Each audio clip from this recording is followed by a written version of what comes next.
J'ai regardé Rendez-vous en terre inconnue, passablement d'émissions. Je pose presque toutes. Jamais Frédéric Lopez ou son successeur, dont je ne sais plus le nom, n'ont été vers les Amish. Alors lorsqu'on va dans un pays, en Polynésie, en Afrique, en Asie, et qu'il reste une petite partie de la population qui vit selon des traditions anciennes, qui s'habille très différemment de nous, etc., euh, ça nous paraît extraordinaire, dans le sens, c'est très bien pourvu que ces populations perdurent, etc. On est pris de compassion pour eux, on les aime. Par contre, les reportages Amish sur les Amish du Canada ou des États-Unis, c'est souvent, ça ne nous donne pas envie de les aimer. Frédéric Lopez, Rendez-vous en terre inconnue, n'y est jamais allé. Pourquoi? Alors, on les considère comme des gens spéciaux, à part, etc. Alors, une première chose, les Mormons ne sont pas des Amish. Les Mormons les plus extrêmes, qui sont polygames, etc., l'Église de Jésus-Christ des Saints des derniers jours ne sont pas des Amish. Parce que j'ai lu sur Internet que les Mormons, etc., c'était des Amish. Les Amish ont suivi un homme qui s'appelait, son nom ressemblait à Amish. Et ils ont été désignés ainsi par d'autres. Au départ, ce sont des anabaptistes. Lors du protestantisme, ils se sont baptisés adultes, ou ils avaient l'habitude de se baptiser en tant qu'adultes. Et le protestantisme a repris les grandes lignes de la croyance des anabaptistes. Les anabaptistes, c'est les Vaudois et les Cathares qui existaient depuis le début de la chrétienté, depuis Jésus. Alors, en 1500, les chrétiens qui étaient clandestins depuis 300 ans, qui vivaient à plus de 1000 mètres d'altitude de les montagnes d'Europe, qui traduisaient la Bible depuis les années 1100, même bien avant, de toutes les langues, parlées par le petit peuple, comprises du petit peuple. Lorsque le protestantisme arrive, pour eux, c'est une religion imposée à tout le monde.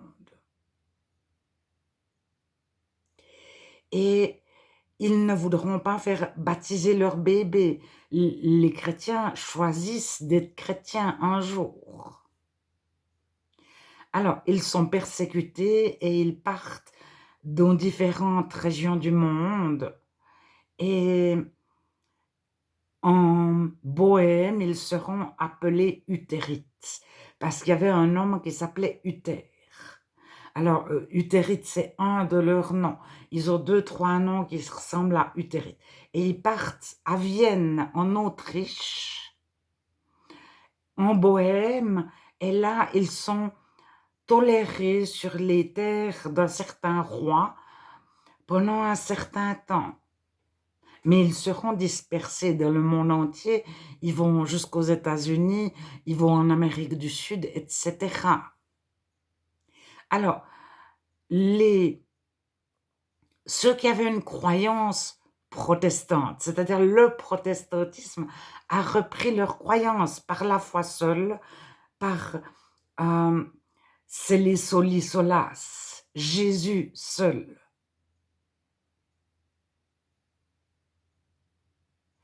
Et si les protestants le gouvernement protestant a repris la croyance la plus répandue. des noms mariolâtres. Mariolâtre comme Marie.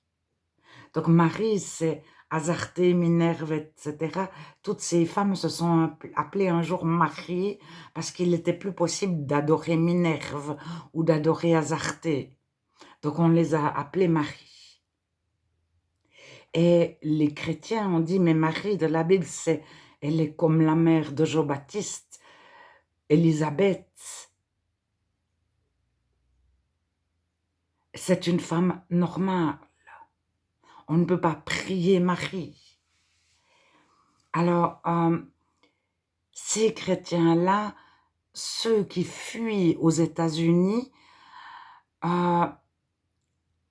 défrichent des terres.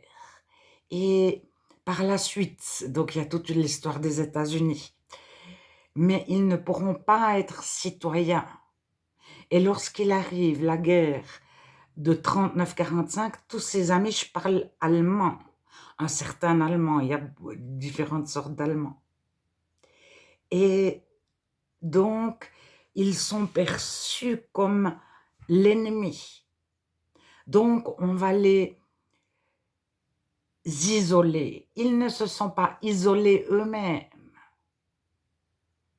Ils sont interdits d'être citoyens, c'est-à-dire d'acquérir une terre, de construire une maison, d'en être le propriétaire. Il faut être citoyen pour être propriétaire. Donc, ce sont un petit peu des nomades. En Europe, c'est les Roms, les Tziganes, les Gitans. Ben, aux États-Unis, c'est les Amish. Enfin, parmi les nomades, il y a les Amish.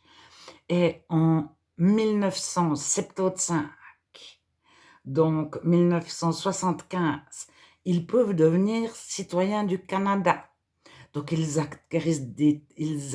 achètent des terres, des maisons, et ils vont construire des maisons comme ils avaient l'habitude. 300 ans auparavant, parce qu'ils se sont donné un savoir de père en fils. Alors, les premiers Amish étaient tous chrétiens, sauf exception, il a pu aussi s'intégrer à eux des fuyards de toutes sortes qui ont fait semblant d'être Amish pour pouvoir partir avec le groupe. Mais il y a différents groupes. Les Quakers partent à Philadelphie, par exemple, en Pennsylvanie.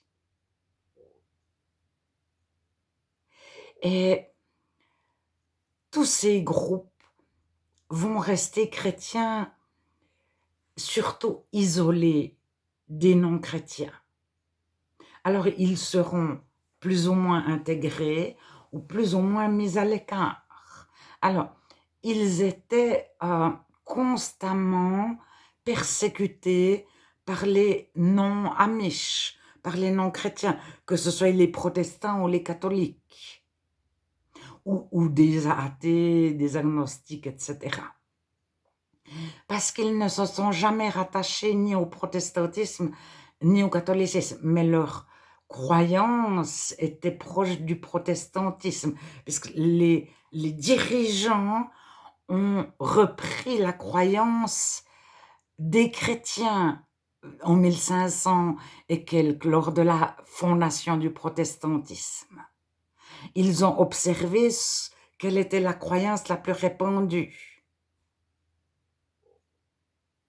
Alors, il est aussi parti des sectes qui ne prônaient pas Jésus, mais qui prônaient un certain prophète, comme les Mormons. Alors, ils ont le livre des Mormons, en plus de la Bible, et le livre des Mormons prime sur la Bible. Et il y a un grand chef qui est un gourou plus ou moins manipulateur et fourbe, où il peut se penser juste, mais alors il va imposer des règles, des règles, des règles à tout le monde. C'est le grand chef. Alors, c'est-à-dire il y a deux sortes de chefs. Il y a ceux qui ne mènent pas une double vie et ceux qui mènent une double vie. C'est-à-dire, ils prônent certaines règles, mais ils ne les suivent pas eux-mêmes. Alors, il y a ceux qui font les règles qu'ils préconisent, c'est-à-dire s'ils autorisent le mariage de jeunes filles de 12 ans, ils les autorisent pour eux-mêmes et puis pour tous les membres de leur secte.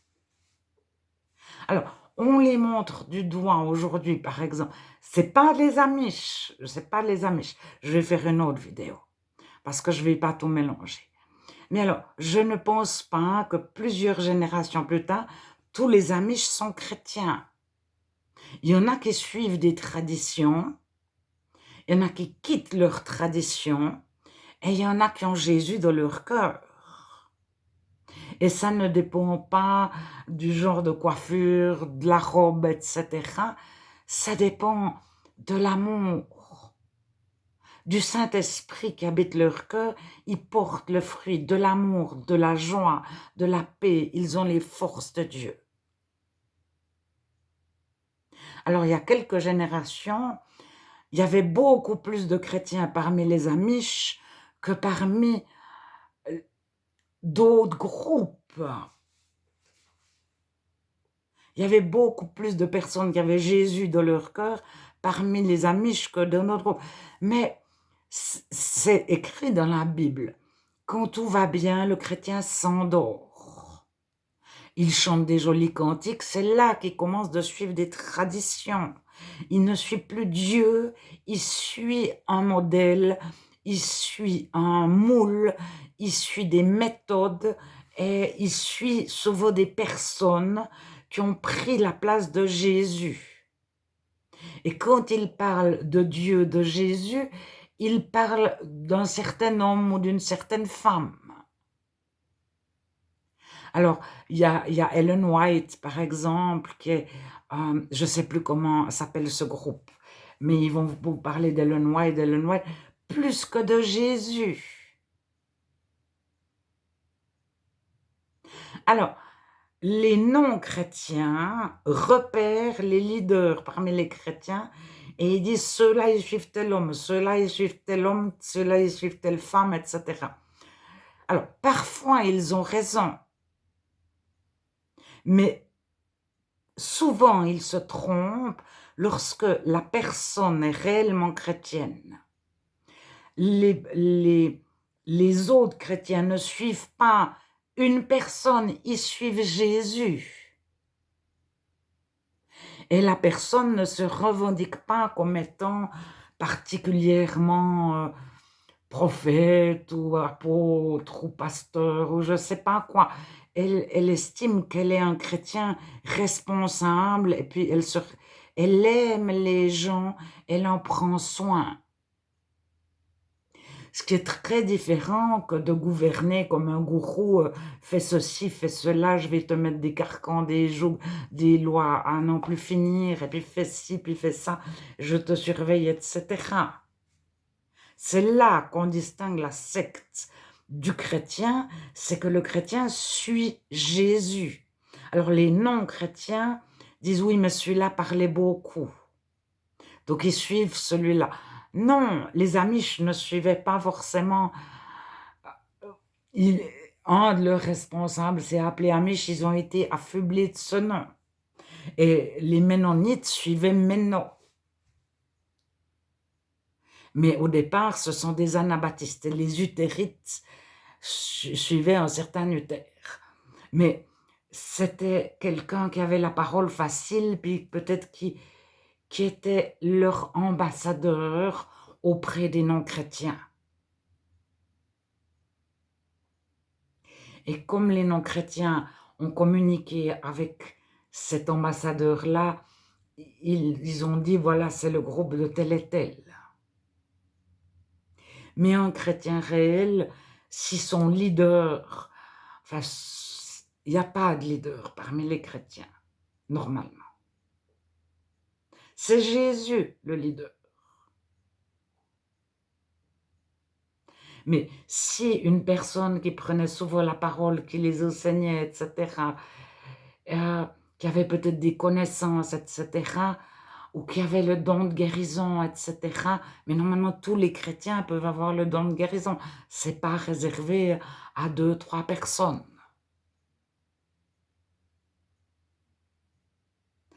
Alors, si cette personne qui était vue comme au-dessus, comme leader, décède, les chrétiens vont rester attachés à Dieu. Ils vont pas s'attacher à la personne qui est décédée. Ils vont pas rechercher un autre leader. Parce que ce sont tous des chrétiens adultes, attachés à Dieu et à Jésus. Alors, les Amish étaient persécutés. Et lorsqu'au 39-45, on leur a interdit d'être citoyens américains parce qu'ils parlaient l'allemand, ils se sont repliés sur eux. Donc, les autres représentent un danger. Donc, ils se sont renfermés sur eux-mêmes. Pas tous, ça dépend des régions. Et il y a des Amish qui s'habillent comme vous et moi, qui mettent des jeans, qui n'ont pas une barbe particulière ou une coiffure de dame particulière, etc. Et qui sont chrétiens dans leur cœur, ou qui sont enfants d'Amish avec des traditions Amish qu'ils suivent ou pas. Mais le chrétien ne suit pas les traditions de ses parents. Mais lorsque tout un groupe est isolé, artificiellement, rejeté, alors, une fois qu'ils ont eu la possibilité de devenir citoyens en 1975 aux États-Unis, au Canada, les États-Unis, c'est à 5 ans près comme le Canada. Je ne sais pas la date exacte aux États-Unis. Eh bien, ils ont continué de faire l'école à la maison, mais certains ont été à l'université. Mais les universités aux USA, elles sont wesleyennes, de John Wesley. Il y a énormément d'universités qui partent de John Wesley parce qu'il a alphabétisé le petit peuple illettré, analphabète. Et donc ces Amish qui ont fait l'université, souvent sont revenus enseigner au sein de leur communauté. Ils ont eu des ordinateurs, etc. Mais il y a une petite partie qui est restée dans la peur. Mais c'est les non-chrétiens. Parce qu'ils n'ont pas les forces de Dieu, la joie de Dieu. Ils suivent les traditions de leurs parents ou de leur communauté. Alors, parmi ces non-chrétiens qui ont peur et qui s'accrochent à leurs traditions, certains peuvent se convertir et avoir Jésus dans leur cœur. On ne peut jamais dire tous les Amish sont, ou tous les Amish ne sont pas, ou bien tous les Amish de telle région sont, ou tous ceux qui vont dans telle église, ou etc., etc. C'est pas possible. Le salut, c'est individuel. Dieu dit dans une même maison, c'est Jésus qui dit ça. Un sera pris et l'autre laissé, de deux qui moudrent à la meule pour moudre le blé, pour faire de la farine. Un sera pris et l'autre laissé. Ça veut dire que dans une même maison, ou dans un même travail, dans un même groupe, un peut être chrétien et pas l'autre. Je vous invite à être parmi les chrétiens. Si vous ne l'êtes pas, je ne vous ferai pas répéter une prière. Je ne crois pas aux prières qu'on répète. Je ne crois pas qu'on puisse répéter une prière. On peut dire Amen à la prière de quelqu'un.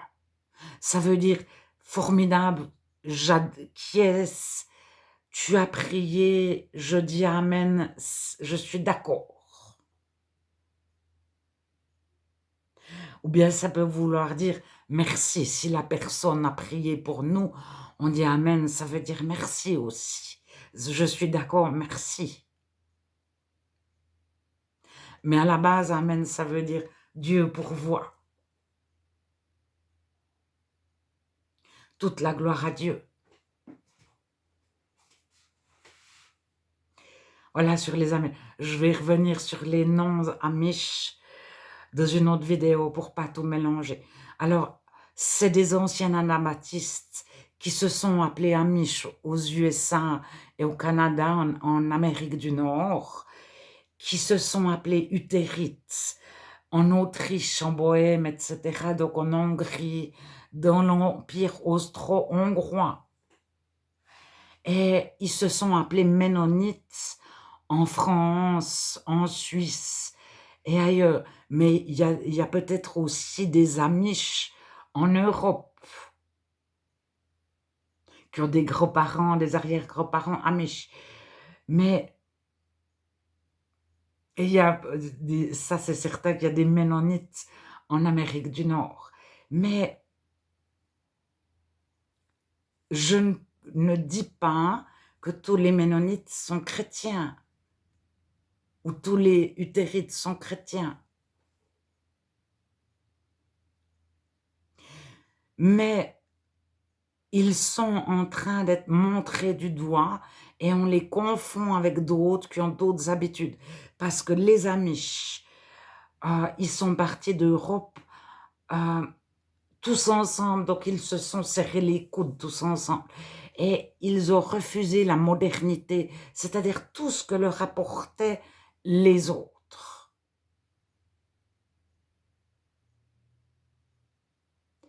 Mais actuellement, il y a des Amish qui ont l'électricité, une voiture, etc. Mais eux ne passent pas à la télévision parce qu'on va trouver les 200 d'un petit village qui vivent encore comme il y a 500 ans. Parce que, alors, eux, ils ne cherchent pas à apporter Jésus au monde. Ils vivent reclus encore, ils s'accrochent à des choses. Et c'est plus des traditions que vraiment être chrétien.